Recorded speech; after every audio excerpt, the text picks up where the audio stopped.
Welcome back into the Lions247 Podcast. I'm Tyler Donohue. He is Sean Fitz. We've got some recruiting notes to get to, transfer notes, Penn State athletic director search maybe wrapping up here in the next day or so. All that coming your way. But, of course, Thursday marks the start of the 2022 NFL Draft, a 3-day event down there in Las Vegas. Really impressive showing potentially for Penn State in this draft. We'll get to our predictions in a moment. But, Sean, I just wanted to lead in with this. Penn State potential to produce their most draft picks in a single year since 1996 when they had 10 of them go.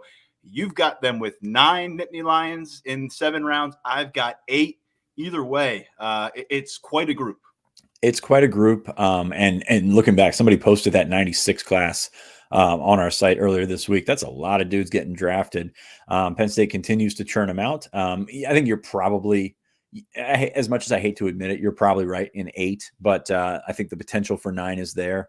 I think it would take a lot to get to 10, but yeah, Penn State's still doing well and producing with different ways of roster building. You look at the number 2 guy, or at least the guy that we're projecting to go off the board second among Penn State guys, a transfer portal addition. You're looking at the potential top punter in the draft, a transfer portal addition. And then my guy, Tangelo, who I'll talk way too much about later in this episode, also a transfer portal addition, a JUCO guy in Jaquan Brisker, Pennsylvania guys, Maryland guys, Canadians. We got everything here in this draft. So looking forward to it. It is the culmination. You and I is covering these guys. It's the culmination of a journey. And it's the start of another one for these guys. But to think back to these guys as freshmen and sophomores at camp, to see them, and it's been a long, long time that these guys have been on our radar. Been through a lot, played some really good football, played a lot of football, a lot of these guys, and it's been really cool to see all that come to fruition for these gentlemen. Yeah, the last year with Owe and Parsons going off the board in Freiermuth was my first experience here at Penn State with guys that I covered. Their recruiting pretty detailed, and then saw them go out the other end and become millionaires. You obviously seen a bunch of classes come through and get to the draft. And the one thing that you note here is all paths aren't created equally. You've got guys, a guy who took an international journey, and you've got guys who went the JUCO route, and then you've got some legitimate 5-star and high 4-star talent, top 100 recruits that we thought would be in this position. Now we'll go through it because certain guys, their career trajectory is pointing one way or the other. And, a round 1 guy that we thought would be in round 1 back in 2018, 2019, maybe didn't get there, but could get drafted. And Sean, we led off with the same guy here, Jahan Dotson, receiver, Penn State, Kansas City Chiefs, number 30. We both wrote that down. What made you go that way? I just want to see him get with a good quarterback. And there's a bunch of them at the end of that round. Tom Brady, Aaron Rodgers, Pat Mahomes. I got him going with Mahomes, though. I mean, you look at the situation, and where else would you rather be if you're a receiver than at the end of round 1? I think Daniel had him with the Packers. You and I had him with the Chiefs. Mark, unfortunately, has him with the Jets. So I'm really rooting against Mark in this situation because if he goes to the Jets, a lot of people go to the Jets and get swallowed up. But yeah, I mean, you look at what Kansas City's done over the years, and they don't shy away from adding firepower, even if they haven't. I mean, obviously Tyreek Hill's gone. They've done some retooling in that receiver room, but Jahan Dotson would be a pretty darn good get for them, especially at that number 30 overall pick. They've got 2 picks in a row, I believe, or 2 picks, within a couple of picks of each other at the end of the first round. Obviously, they have some needs, but Kansas City, man, you're not going to do much better. And I mean, there's an argument there for Green Bay and Aaron Rodgers, especially with Devontae Adams gone. But man, if Jahan finds himself at the end of the first round, which I think he will, I do think he'll be a first round pick by the end of the day. But that's an awesome situation, no matter where he lands in that end. And by the way, your Bucks pick down there as well would not be an awful opportunity for him to go play with Chris Godwin and that other guy, Brady, whatever his name is. I wrote down the Bucks first. I'm sure you're shocked by that. And then I reminded myself that they spent some significant money on Russell Gage, bringing him in from the Atlanta Falcons. And I'm sure Brady will be making the pick. So maybe he'll just override everybody and say, bring me Jahan Dotson. I don't know. But I'll tell you what, to be paired up with a 26-year-old Patrick Mahomes and for the Chiefs for 4 years of control on a manageable salary for a wide receiver, that's important for them. It could be a strong match. And obviously we both feel that way. Looking at the next player, and this is kind of how it goes when you look at the the mock drafts, it's been Arnold Ebiketie, it's been Jahan Dotson as the two guys projected most consistently in round one. I've got him going one pick after Jahan, number 31 to the Bengals. They did a really good job in free agency, giving Joe Burrow some supporting cast to move forward with. Defensively, hey, stockpile up the edge rushers. They had some solid sack numbers last year, but I've got Ebiketie going to the Bengals and getting kind of a defensive-minded draft going for them. That'd be really cool. 2 first-round picks in 2 consecutive years would obviously be quite a selling point for Penn State and the way that they've been able to build these guys up, especially for Jahan Dotson, who was a low 4-star guy, and Ebiketie, who was a transfer from Temple. So that tells you that development is a strong point. We've seen that with the staff. Development's been a strong point. I have him going high in the second round, 39th overall to the Bears. The trick here, and I've heard, if you listen to the talking heads, he's moving up, and you've seen him like to the Titans in the 20s, or, even at Kansas City in the end of the first round. But when you get past that first round into the second round, you see, team needs obviously change. You've got guys that need quarterbacks at the top of that second round, people that will trade up for quarterbacks at the top of the second round. So I have him going to the Bears at 39. Of course, Khalil Mack's not there anymore. Great opportunity for him. I think he's going to make somebody very happy. Like I said on Twitter the other day, I'd draft him. I mean, I wouldn't think twice about adding Arnold Ebiketie. Such a big splash this year as a transfer, and really, really terrific player. I think he's gonna ding for his size and, not an every down hold up against the run type guy, but he can get to the quarterback, and there's so much value in that. When you look at what he did, making that jump to Big Ten from game one, really from play one, I think it was on the road at Wisconsin. I mean, it was just seamless. And so I'm really curious to see what the next step looks like for him. And, he's tucked away in Temple, no Power 5 offers, hardly any FBS interest coming out of high school. And now we're talking about him as a fringe first round pick. And by the way, if that does come to fruition and you see multiple Nittany Lions end up in round one, something that has not been done for this program since 1995, 1996. So that's a major span of time. Being able to do that is something that you can bang the drum on in a lot of ways if you're the Nittany Lions. So we'll see what happens. And I've got Jaquan Brisker right on the edge of that first round too. I think I envision him as being one of those top of the board kind of defenders when you look at the day two. Maybe some teams try to orchestrate a trade for a guy like him. They see a guy who can be a culture setter for their defense and contribute in a lot of ways as safety, and certainly with that physicality supporting the run. I've got him going to the New York Jets, so I feel like he's the kind of guy they could use a jolt from defensively. Their head coach, their coaching staff, I think that they got to pivot a little bit to adding some new defensive leaders. And to me, when you talk about leadership and you talk about a player who can come in and contribute to your defensive backfield in a variety of ways, Jaquan Brisker told us he can play 6 positions at the NFL level, and he thinks that he convinced a lot of coaching staffs of that. I've got him going number 35. So that would be 3 players in a 6-pick span for Penn State. And I've got a little bit of a wait for the next one, but that would be a hell of a run for Nittany Lions over the course of 2 different days. That would be awesome. I have him going 52nd overall to the Steelers. I hope I'm wrong. I hope I'm probably – I think I'm probably further off with Brisker than anybody in that top 3, because you look at what's there in the middle of the second round, and Brisker just does so many things right. I mean, you just it's tough to pinpoint a weakness in his game, whether he's the all everything athlete that some of these safeties are, whether it's the size of Kyle Hamilton. Lewis Seen is obviously a tremendous safety from Georgia, but you look at the middle of the round, and number one, I hope to keep him away from the Jets. I mean, let's just say that. And speaking of which, Washington picks at 47. So, I that's where Daniel has him going to Washington. And by the way, Mark Brennan with you, 52 to the Steelers. Yeah, but you look, the Vikings need a safety at 46. The Commanders at 47. That still sounds weird. The Chiefs at 50, the Eagles at 51, and the Steelers at 52. It'll be really interesting to see that Eagles pick at 51 if they stay there, and how that works out because I know a lot of Eagles fans in my mentions want Jaquan Brisker, and I don't blame them one bit. So, but I have him going to the hometown team at the Steelers at the 52. I don't know if he's still on the board at that point, but if he's still on the board at that point and the Steelers are out there, I think Mike Tomlin steps up and grabs him. I've got Eagles fans in my text inbox, including my father, about the buzz with Brisker on the Philadelphia radio waves, apparently on a Thursday morning here. We'll see. But I think whoever does land Brisker, there's a chance that he will be drafted too late. And I think he'd have a chance to prove that over the span of his rookie contract. Now, in terms of who's going to come off the board next, Sean, this is where you can start to really get into a debate.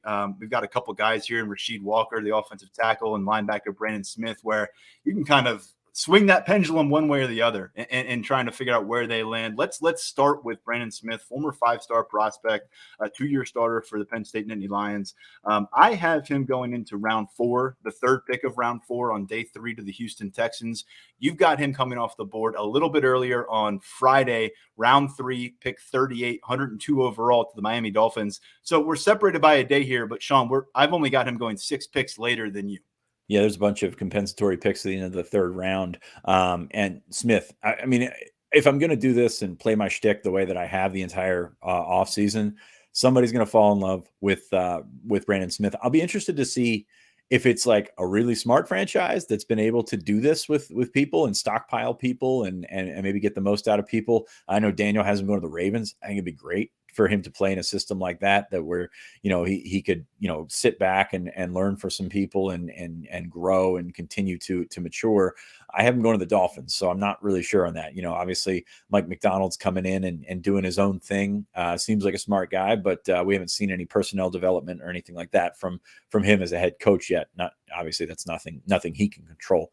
But the Dolphins at pick 102 overall seems like a good spot. I know they need linebackers, and I know they don't pick early in the draft. So, they're going to have to address a lot of needs in the middle rounds. And that one makes sense for the Dolphins right there.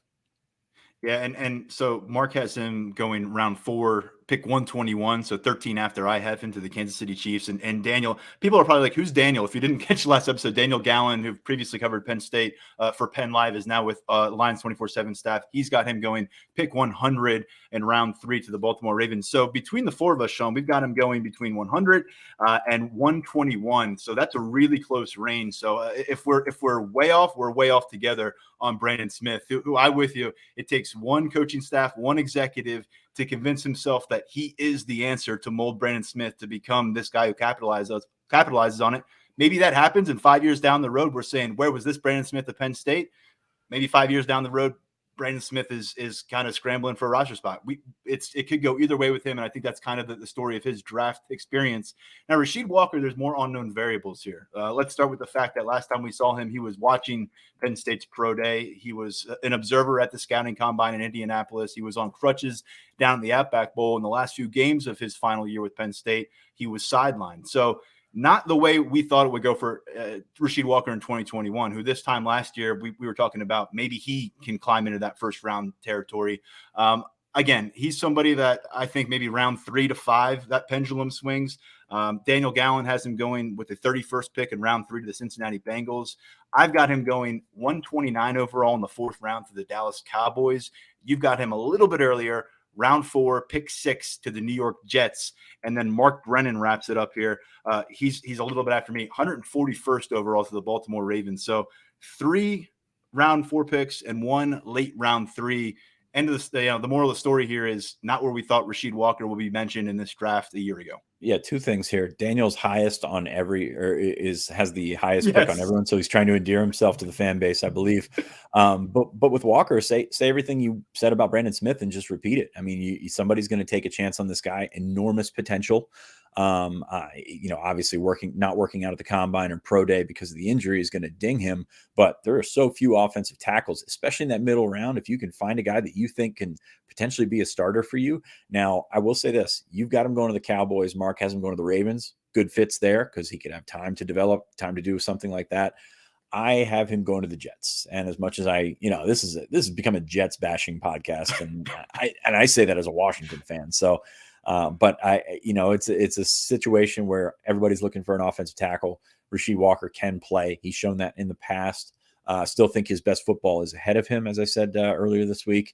And we'll see. I mean, I think there's a wide range of where he could be drafted, but with tackle being at a premium and 4 or 5 of those guys going off the board in the first round, you're going to find yourself scrounging for tackles by the middle of the start of day 3. Sorry, I'm going got me. Yeah. I'm paraphrasing here a bit, but you and I both had very similar commentary on Tariq Castro-Fields and saying that the way Nittany Lions fans right now, you close your eyes and you remember his 5 years here, probably not as good as he actually was for the Nittany Lions here. And I think that's going to project a little bit looking at his NFL draft stock, Sean, because he had, quietly, I feel like, put together some really strong testing numbers over the course of this draft process at the NFL Combine and again at the Pro Day. He had the sub 4.4 40-yard dash out in Indianapolis. He had a really strong vertical number, I believe, at Pro Day. And with him, I think the coverage skills are there. He knows he has to answer the bell and be a guy who tackles people. But right now, you got to get covered. You got to be able to cover because teams are just airing the hell out of the football and throwing a bunch of wide receivers on the field. I think that Tariq Castro-Fields is going to have a really good chance to stick in this league for a while. The one thing that concerns me a little bit is his availability because that popped up and that was a detriment during his Penn State career. I've got him going 138th overall in round 4 to the Pittsburgh Steelers. You've got him going not too far later to the Dallas Cowboys, round 5, 155 overall. Yeah, and it's worth noting, none of us see each other's picks before we send him to Mark, and he puts this thing together. So for him to range from Daniel at 129 to me at 155, I'm shocked by that because I have no idea where Tariq Castro-Fields is going to go. He's got size. He's got athleticism, tested really well. He's got experience. He doesn't have takeaway numbers, and he's got that mark against him with injuries. He's ended the last 2 seasons as a banged up player. And again, I'll say it again. He was a pretty good player for Penn State, even if people won't remember him as such. That secondary was, I guess when you look at a secondary, you're looking for a weak link, and I don't think he was a weak link at all, but he was the guy that was not involved as much. So you're going to forget about some of that. You look at some of the corners Penn State's put in the league. Amani's with Detroit having a great career so far, but he did have those takeaway numbers. He did get his name on the stat sheet a little bit more. So I think they'll ding him. I think somebody's going to find him, 4th, 5th round, see that athleticism, that size, those explosive testing numbers that he put up and be happy taking a flyer on Castro-Fields because he's also a guy that can play special teams as well.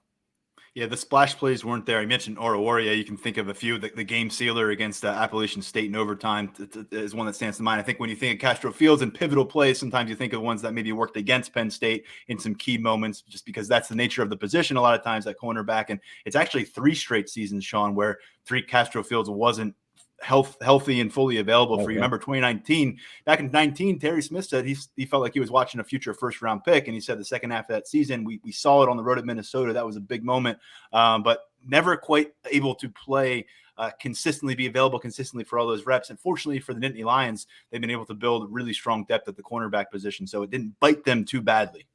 Yeah, and you mentioned 2019. I'd forgotten all about that pick early in the year against Maryland that just started the waterfall going the other direction. He's made some plays in his career. He's played a lot of football in his career, but yeah, towards the end of his tenure here, those injuries are going to stack up against him, unfortunately. But luckily, he was able to get out and test well and do things this offseason. He's going to impress people with his football acumen as well.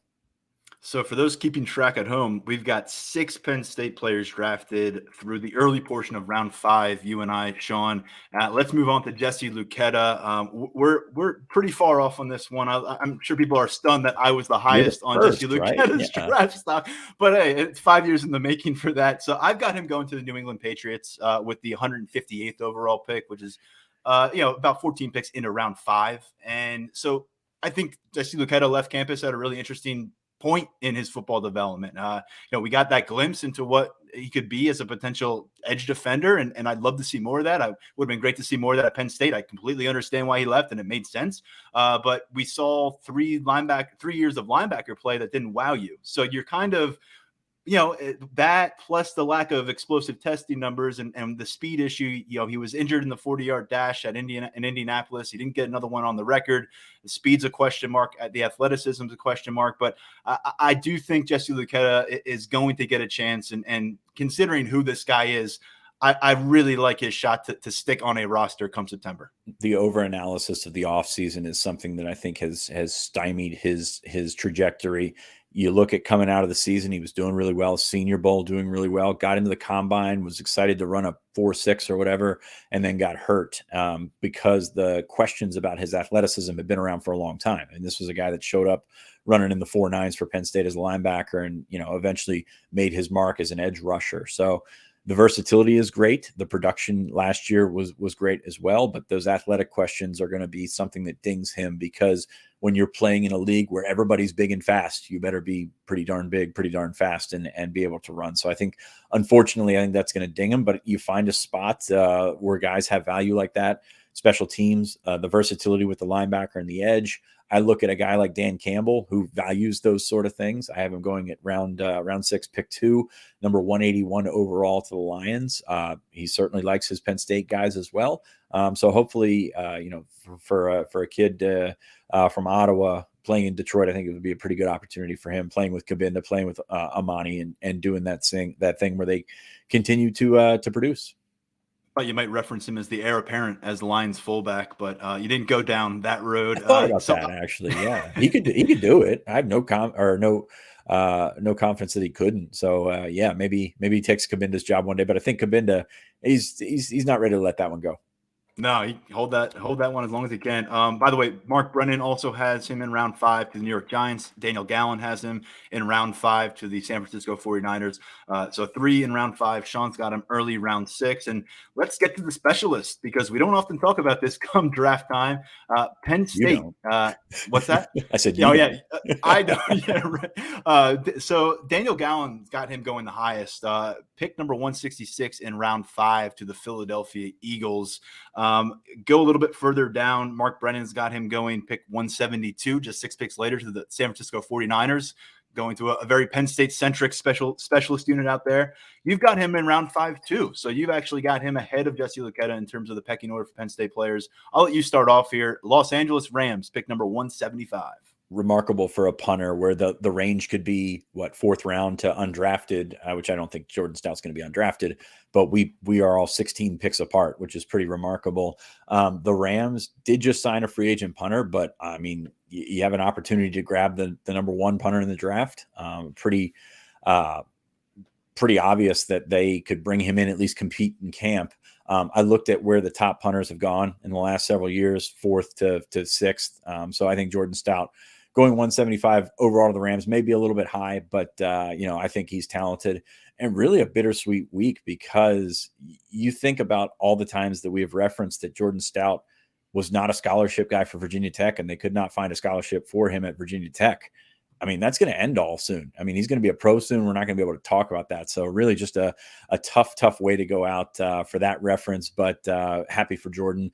I think he can be the top punter in the draft. I know the San Diego State kid is going to get a lot of the pub, but in terms of distance control, directional kicking off and doing those things like that, Jordan Stout does a lot of things well. And I'd be interested to see how close that gap is between number 1 and number 2, whoever is number 1.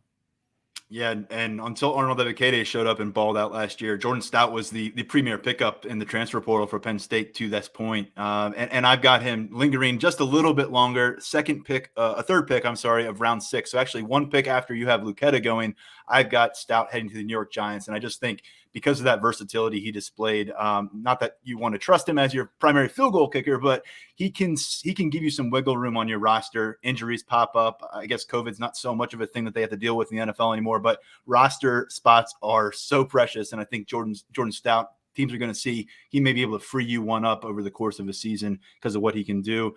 So now we're getting to the point now through 7 guys. It's getting pretty dicey. Actually, that is 8 guys now, Sean. I should say Dotson, Ebiketie, Brisker, Smith, Walker, Castro-Fields, Luketa, and Stout. Okay, so those are my 8. I'm done. I've got nobody going in round 7. And obviously, you're not quite there yet. We mentioned you had a 9th player off the board, and I think we all know who it is. Yes. If you've been listening to this podcast for any sort of time, Derek Tangelo is my guy. I mean, he's been awesome for Penn State. I know that people don't notice him because he is a defensive tackle. He made everybody behind him look better. He made everybody beside him look better this year, and was a really, really valuable player for Penn State. We look back a year ago at this time and say, why is Penn State getting a defensive tackle for the portal? They've got numbers. I think he exceeded all expectations on this podcast, internally in that building. Really happy to have watched Colin go for 1 year. He's a guy that, anybody in that building will give a letter of recommendation for. Just really well thought of. And then when you get to the end of the draft, I have him going in the 7th round, pick 34, 255 overall. The Chargers have, I think, four 4 picks in the 7th and they need help on their defensive line, it makes sense to take a chance on a 300-pounder that can move. I think he ran in the 4.9s at his pro day. He's got good tape. He's got a lot of experience, and whether he's a pro guy long term, if he's that level of athlete, I don't know. But I would take a chance on Derek Tangelo. I would draft Derek Tangelo late, and I would not think twice about it. It was a 4.89 at 296 pounds at Pro Day, Sean. Dang. So obviously a strong showing for him there. Undersold him. Yeah. This was the guy that I was on the fence about. I thought about diving in with you and finding a round 7 spot for him. I ended up going the undrafted free agent route. So did Mark Brennan. He would be the next guy if I was going to list Nittany Lion. Daniel Gallen's got him going 10 picks earlier than you, 245 overall to the New England Patriots. I think we were all on agreement with Ellis Brooks, so I'm just going to double check that. We all have Ellis Brooks, linebacker for Penn State, 100 tackles last year, 2-year starter at middle linebacker, going undrafted as well. This is a guy, Sean, that last year wasn't healthy for much of the season, had that cast because of a thumb issue. Highly productive, easily his most productive season as a Penn State player, but there are obviously some athletic limitations here at the next level, and there were some athletic limitations at this level. But he's a guy that I think will, at the very least, have some ample practice squad opportunities as guys try to find a home in that August-September transitional period. Yeah, he'll get some calls. Played a lot of football, was very productive. Played through injury, did some really nice things. But yeah, you're right. When you're playing this game with elite athletes, it's tough to put yourself up there unless you are an elite athlete yourself.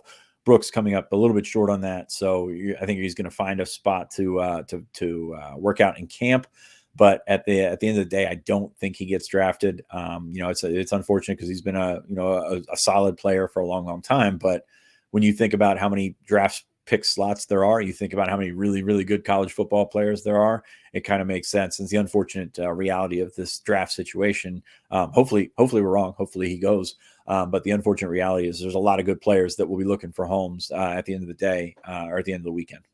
Yeah, so Saturday, as we're kind of as the draft wraps up and you're trying to monitor who's landing where in the undrafted free agency, some other names to keep tabs on from Penn State. Eric Wilson spent much of his career at Harvard, came in, was the starting left guard last year for the Nittany Lions, and now he's off. And now the other is Drew Hartlaub, which certainly 4.22 40-yard dash turns a lot of heads. People wanted to go that Dan Chisena route. Now you stand him next to Dan Chisena on a football field. These are two very different looking athletes, but hey, that speed component's there. And Drew Hartlaub sounds like he's itching to let somebody maybe let him go run some routes and try his hand at receiver. So keep that in mind as well. A guy who obviously got it done as a gunner in special teams for Penn State, but he was listed as a safety there. Sounds like he's interested at least, and I think that's coming from probably some dialogue with guys at the next level. Going through the cliches, he's just looking for a chance. He's been doubted his entire life. Small guy. This is one of the things that when I was looking at that list, I remember him as a freshman at camp. He was tiny, but he could fly. He could absolutely fly. I think he went over 10 foot in the broad jump as a freshman or a sophomore, and that kind of caught our attention potentially as a walk-on. There's certain benchmarks when you're taking a look at testing numbers where, if you jump over 10 foot, if you broad jump over 10 foot, somebody's going to be paying attention to you. And he was able to do that, and the speed stands out. Doesn't have a lot of tape at safety or anything like that, but was phenomenal as a gunner, as a special teams player. And I agree. Somebody's going to at least give him a chance in camp to get in there. And I don't know if they're going to sign him as a receiver or sign him as a safety, but sign him as a special teams guy and see him work through the preseason. I'm excited to see him get that opportunity because he certainly earned it. So I think that's 11 names we just went through. I've got 8 of them getting drafted. Sean's got 9 of them getting drafted. We'll see how it sorts out. The draft gets underway Thursday night into Friday into Saturday. A full coverage of that, and we'll have stories up as each of these guys get picked up by their next franchise up on Lions247.com. Sean, just a few other notes to sort through from this week. Penn State put out a 2023 offensive line offer. I caught up with him, Hun School offensive lineman Logan Howland, but he was neither with the Hun School nor an offensive lineman last year. He's playing tight end, and this is a pretty fascinating recruitment that has popped up here. He's got 4 official visits already locked in. He was at Oklahoma spring game, profile very much on the rise, hoping to commit before this season and planning on taking all of his officials this spring. Told me that this offer made Penn State instantly the front runner to land his final official visit. And he's been to campus a couple times already. Yeah, it was most recently on campus for a junior day in January. He's got that legit size, one of those reclassifying kids, so probably a year older.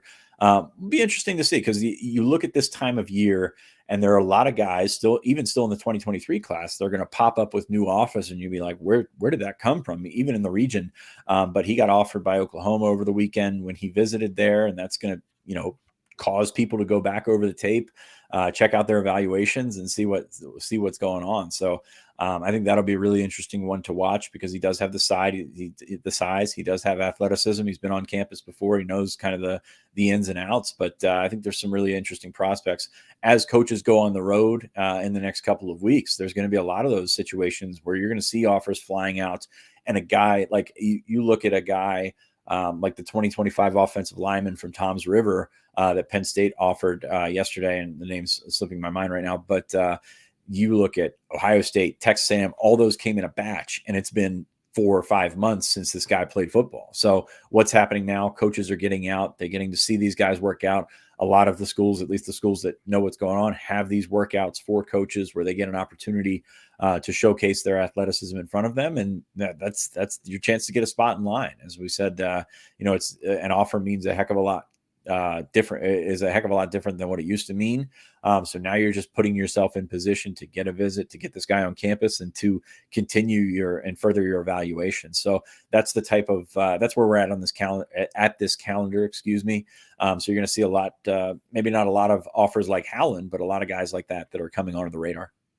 Logan Howland, who we've got listed at Lions at 247 Sports, 6'7", 280 pounds, not yet rated or ranked by 247 Sports. That kind of puts some context to where his recruitment is right now. He was a tight end last year. He was at Westfield High School, now at the Hun School, and as you just mentioned, reclassifying from 2022 to 2023. Between his background at tight end and on the basketball court, there's some compelling stuff involved here with this recruitment. We'll see where it goes, and if Penn State's able to get him on campus. Those other 4 official visits, by the way, he's going back to Oklahoma. He's going to head to Miami. He's going to head to Iowa, and he's going to Vanderbilt. All of those are set to occur in June. And again, he's eyeing a preseason commitment ahead of his senior year. So keep tabs on him.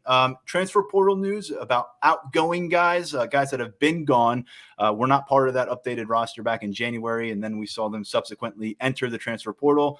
Daniel George, wide receiver, Anthony Wiggin, offensive lineman, both headed to Akron.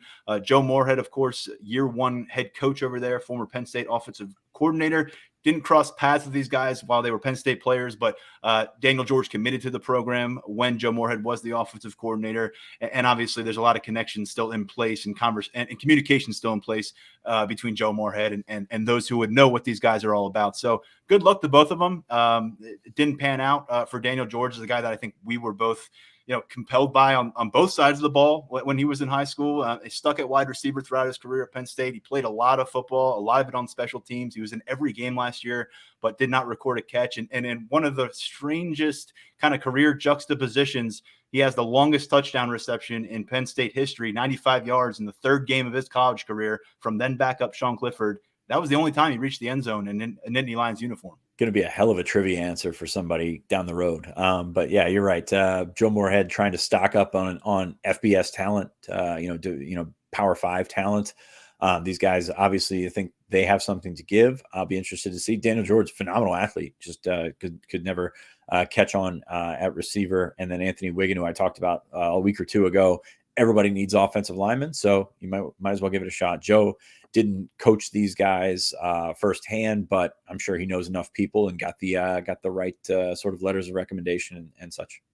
Yeah, which says something about what Wiggin and George, how they represented themselves here at Penn State. And by the way, Wiggin down to his last year, 3 years at Lackawanna, or 2 years at Lackawanna, 3 at Penn State, bonus eligibility from the COVID. Daniel George, believe it or not, 2 more years of eligibility at the college level. He redshirted in 2018. Everybody got the red shirt in 2020. Yeah, so Daniel George could be playing college football through the 2023 season. There's gonna be a lot of dudes like that just that pop up. I saw what with the Ottman Bell from Minnesota popped up a couple of weeks ago. I'm like, he's still there, my age. Yeah. So there's gonna be a lot of those guys that pop up in the next couple of years. One more thing, keep an eye on Friday on that athletic director's situation. We talked about that last episode. Boston College's Patrick Kraft is the man in the crosshairs. Indications are that this could be a done deal by the time we get to the weekend. So full coverage of that on Lions247.com as Sandy Barber gets set for her summer retirement after just about 8 years with the university. All right, Sean, it's time. Is it? Is it It time? doesn't have to be. Yeah, No, I think it has to be. The countdown clock hit 0 just now. So go ahead, buddy. All right. So this is my final week at 24/7 Sports. It's been, I like the graphic there, Lance. Nice job. It's been the ride of a lifetime. It's been one of the pleasures of a lifetime. I love this company. I love the people that I've worked for, the people that I've worked with. Tyler, especially, you've been incredible. Things change.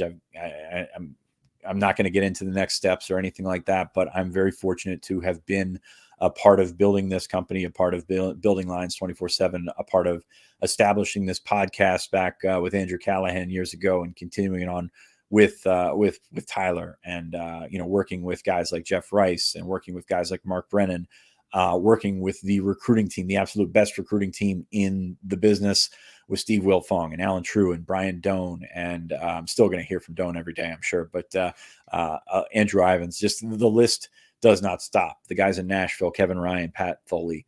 I'm sort of blubbering on because I don't know what else to say, because it's been such an amazing ride.